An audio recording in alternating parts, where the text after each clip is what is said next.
Hey everyone, I'm Mary Beth McAndrews from Dread Central, and I am here today with Tyler Cornack, director of Tiny Cinema. Hello, welcome. I'm very excited to be Hello. with you today. Thank you for doing this, and it's nice to meet you. It's nice to meet you too. First off, Tiny Cinema had a life before this movie, obviously, so I'd love to hear about like kind of the Tiny Cinema, where it came from before it became an anthology film. Yeah, so we, everyone that I made it with for the most part, there's some other people we hired from the outside on the movie, but it was a comedy group that we had for years in LA. And what we did was these 1 minute short films every week that were kind of these bizarre mixing horror and comedy in these weird ways. And then on Instagram, we kind of started out when Instagram changed their format to 1 minute. So it was our whole goal was to do a minute short film that was just ridiculous and stupid and goofy every week, and kind of get an audience reaction. And then that kind of built into this tone that we figured out. And then but my first film, Butt Boy, was also based on one of those sketches. And then Yeah.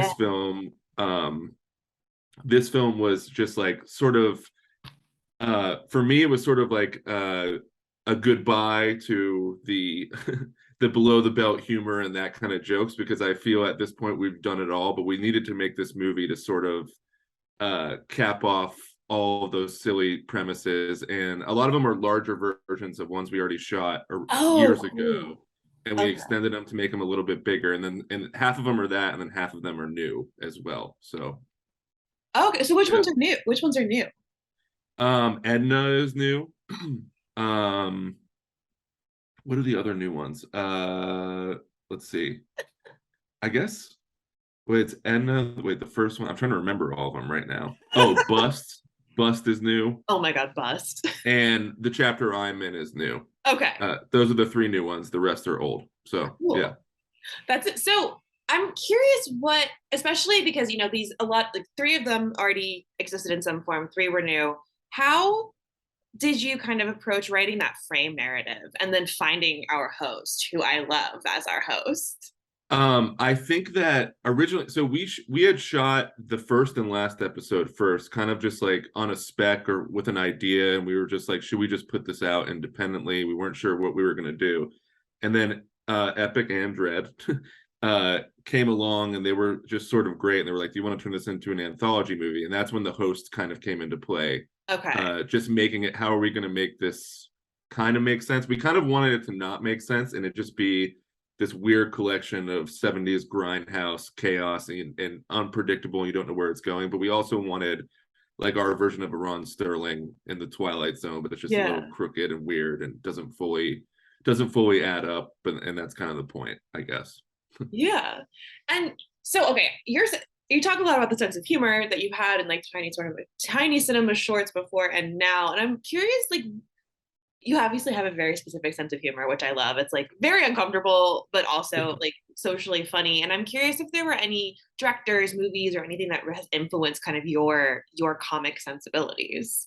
Yeah, it's really a lot of comedians. I'm just I love comedy. I love stand up. I love everything comedy. So it's a lot of different comedians. Like when we made Butt Boy, my first film, we always called it like a Norm Macdonald joke in a sense, because it was like, what is this punchline going to be? How long are you going to drag this out? And then at the Mhm. end, it's just the most stupid, ridiculous punchline. So with this, it was more. I think with this, it was a little bit more like, let's make people try to laugh a little bit more throughout. Let's not play it quite as straight and try to put some more silly laughs in throughout, but also kind of that same sort of world. So, filmmaker wise, it's all over the place. I mean, there was John Carpenter things in this. There was, John Waters is a big thing as far as like, just shocking people, but in a new way. Let's see all over the place. I mean, Cool. what we try to do is with each short too is try to make it feel like it's a different genre in a way, but sort of in the same world as well. So that was really fun for me. So every chapter is a little bit like a different filmmaker at times, or the influences come out, differently for each one. Cool.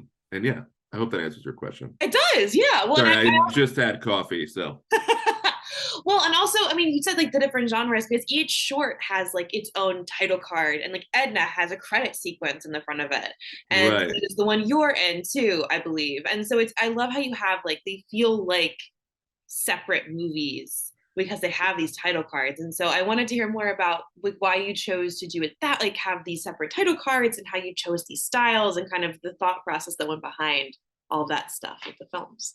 Yeah, I think that came with the title. We wanted to make each one feel like a different movie. I Mm. guess in this case, since hence the word tiny cinema. So um the credits actually came in editing. We didn't know we were going to do that. We Oh, thought they were cool. just going to go through, and then we ended up putting credits actually before all of them. Some are shorter than others. They're really Yeah. brief, but they all get their own credit slate. And yeah, it was just that really. It's just wanting to make them feel like little independent movies. So every time you start over, you're like, oh, this is a completely fresh thing, and the genre is different. And we tried to make the cards feel like a different genre for each one, Yeah. just to sort of cleanse your palate going into the next story.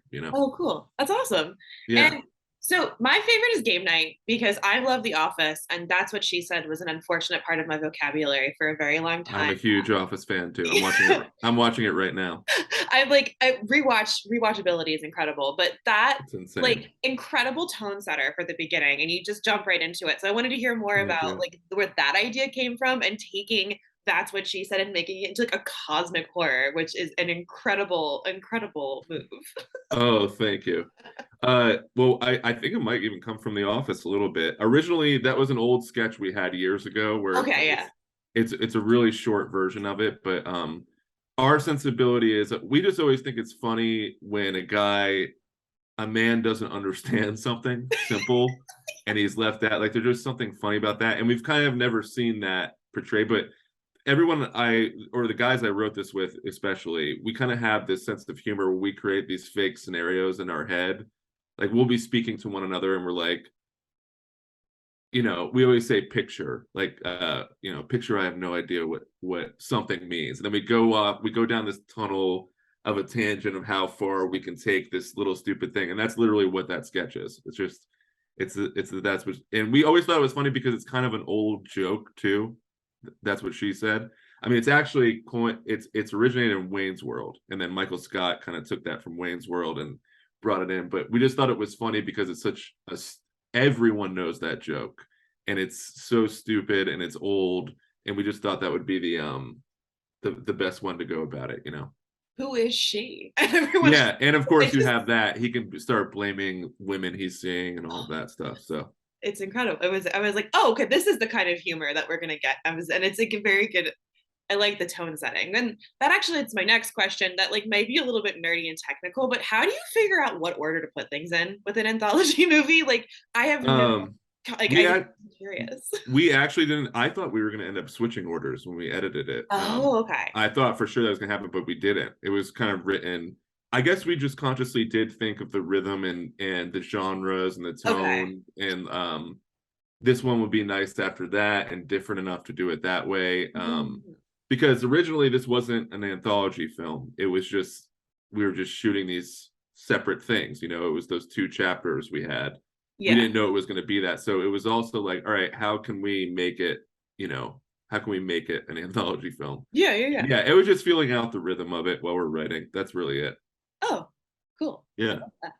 And so, I mean, I asked about the host before, but how did you find our actor for the host? And like, how did you kind of, I mean, you talked about how you wanted to be a little bit more twisted, but kind of just, having him as the figure, how did you find him and decide on him as the final guy who would be hosting us through the film? We actually auditioned for that. We auditioned a lot of different guys, and we just wanted something unique about it. And Paul Ford, he's the man who plays the host. He's just so kind. He fit right in with everything that we were doing, and he was amazing. I was actually just talking to him today. He's stoked about the movie, and we were, yeah, we auditioned a lot of people. That goes for a lot of the roles in this one. We would put out casting calls. A lot of the actors we did know, but we just Okay. put out casting calls. It's open casting, and we go through the Rolodex, and yeah, he was a perfect otherworldly little cherry on top, I think.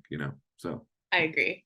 And again, the anthology is always the frame. Again, obviously, literally keeping it together, but having that compelling character. And I also love how you just jump right into the movie too. You don't have like a big setup, but you kind of just have him being like, "All right, it's gonna get weird. It's game night," and it jumps right in. And I love the pacing of that for an anthology. Oh, thank you. Yeah, we talked about having this external thing, like what is the core going to be, that if there is there another story going on outside of these stories that's tying it all together, like some anthology films have.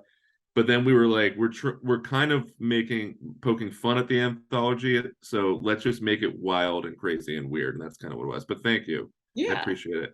And then my other favorite was, I believe, Bust, the four friend, the three friends helping their friend Yeah, get aroused. yeah, Um, what once again, incredible sense of humor, and I want to hear more about. That's a new story, correct? that's a new one. Yeah, Okay, um, and I mean it's a beautiful tale of male friendship and what guys will do for their yeah, best it's so stupid. friends. It's so, but I wanted to hear more about that because it's again, it kind of seems like we're all sitting around drinking beers and we start sharing very weird sex stories and it goes from there. Like I want Yeah, exactly. That's how it should feel too when you watch it. Um, yeah, so I think for me that one started with I really I think it was a robbery. I think originally it was supposed to be a bank, but we were like, we don't have that kind of money. So we were gonna have them rob a bank, and it was just being fans of bank robberies. It kind of starts there, and then we're like, what is the dumbest thing ever that we can justify this with? And then it just sort of backpedaled, and then it just became about friendship. And Kyle Lewis is the guy who plays it in it. I went to film school with him, and he's such a great guy, and really killed it. And Matt Rascu, who's the friend who's kind of a little bit too aggressive. like a little too into it. Yeah, it almost becomes about him, which is crazy. We were cracking up at him, and he just did an amazing job too. And yeah, that one's my favorite. I always say that robbery scene, the slow motion sequence where it gets all emotional. That's like peak tiny cinema, meaning uh, that's where we always wanted to take it, and that scene feels like it to me. So Standing there showing everyone. yeah, yeah, yeah, Finally did it. yeah, and that ridiculous score behind it too. It's incredible. And so my Right. final question for you is if you could schedule your perfect double feature to play with Tiny Cinema, what other film would you pair with I mean, Butt Boy would be great, but um, it? another one. Let me see. What would be perfect? I'm honestly not a big anthology film person. I Cool. don't. I don't really know that world all that much, but I'm trying Yeah, to think of what would sort of fit in that world. Maybe just like a classic, an old '80s classic. like a creep I'm show. trying to. I'm trying to think. What would you say? With Tiny Cinema, okay, this is like the second time I mentioned Todd Solondz this week because I'm on a Todd He's Solondz. one of my favorites. Yeah. I'm on a Todd Solondz kick, and it's like I'm annoying everyone talking about him. But I would pair that because again, I just watched Happiness for the first time the other day, Oh so boy, it's that's a big one. stuck in my worm brain. So I'm thinking about that, but I'm a little bit biased in terms of, but Have you seen it's have weird vibes. Have you seen Storytelling yet? No, I've only seen Welcome to the Dollhouse and Happiness right now. Check out Storytelling. It's my favorite one of his. It's Okay, really good. I'm But very. yes, I mean that's a huge compliment. I love that. I love that guy. He's the He's best. weird, man, but again, I love weird, so it's perfect. Yeah, I mean, I would take that any day. That's my answer. Storytelling. Okay, Yeah, perfect. yeah. It's Paul Giamatti too, which is great. Well, Tyler, thank you so much for taking the time to chat with me about Tiny Cinema and Todd Solondz. I can't stop talking about him. Keep talking about him. He needs to be talked about. It was so nice to meet you as well, and thank you. Thank you.